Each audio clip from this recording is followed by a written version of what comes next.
નમસ્કાર મિત્રો, આજે અમે આવી ચૂક્યા છીએ મહેસાણા જિલ્લાના વડનગર તાલુકાના વાગડી મુકામે પાવન અને પવિત્ર એવી સાબરમતી નદીના કિનારે પરમ પરચાધારી શ્રી અલખધણી એવા રામાપીર મહારાજનું ધામ આવેલ છે. અને આ જગ્યા એટલી પવિત્ર છે અને એટલી જોરદાર છે કે દર બીજે અહીંયા ભવ્યથી ભવ્ય મેળો ભરાય છે.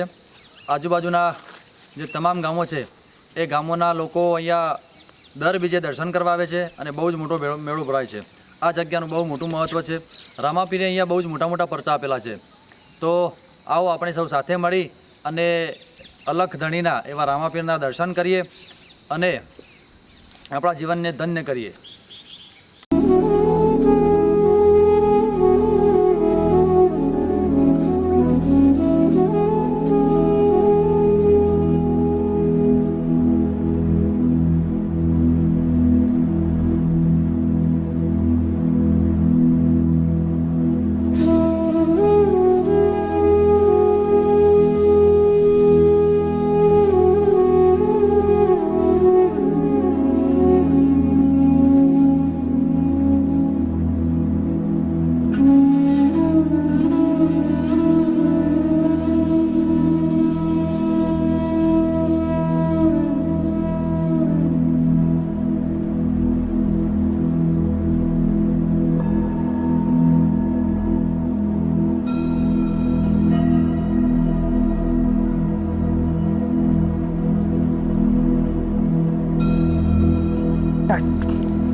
મિત્રો, આપણે જે આ પાવન ધરા ઉપર રામદેવ પીરના દર્શન કર્યા, જે કળશના દર્શન કર્યા, એ કળશ એટલા માટે કે અહીંયા પવિત્ર એવું રામદેવ પીરના નવીન મંદિરની બહુ જોરદાર પ્રોસેસ ચાલી રહી છે અને ટૂંક જ સમયમાં અહીંયા ભવ્યાથી ભવ્ય મંદિર બનવા જઈ રહ્યું છે.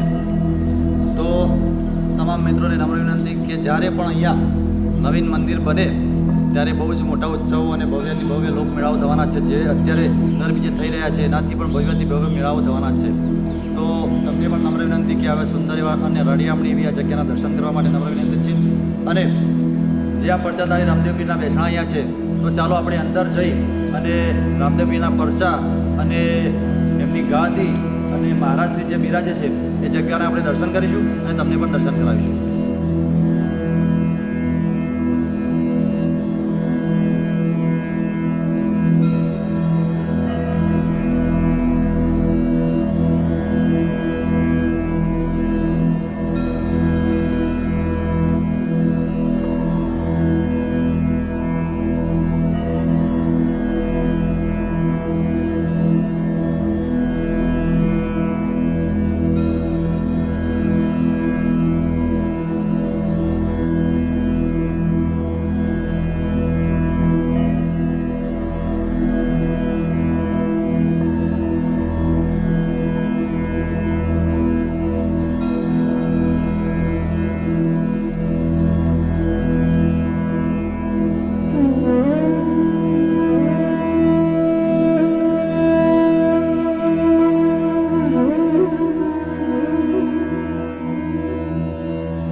જે આપણે પાવન અને પવિત્ર એવી આ ધરતીના દર્શન કર્યા અને ત્યાં પરસાધારી રામદેવ પીરના દર્શન કર્યા, તો લોકવાયકા મુજબ એવું કહેવાય છે કે અહીંયા વર્ષો પહેલાંની વાત છે, વાગડી મુકામે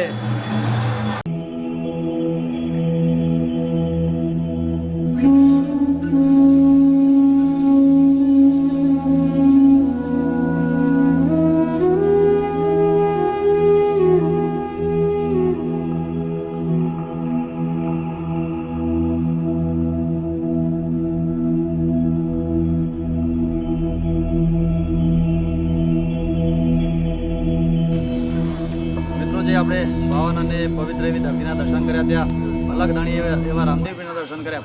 આ જગ્યાએ મંદિરની બહુ જ મોટી પ્રોસેસ ચાલી રહી છે અને અહીંની વાત કરીએ તો વર્ષો પહેલાંની વાત છે કે અહીંયાથી વડાલી મુકામે એક વાણિયો રહેતો હતો. એ વાણિયાને રામદેવપીરે બહુ જ મોટો પરચો આપ્યો હતો અને એ વાણિયાને 70 વર્ષે પણ દીકરો નહોતો.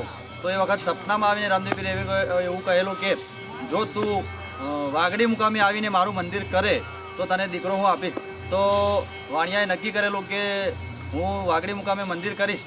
તો રામદેવપીરે તેને દીકરો આપેલો. એ સમયે વાણિયાએ અહીંયા આવીને વાગડી મુકામે આવીને મંદિર બનાવ્યું હતું.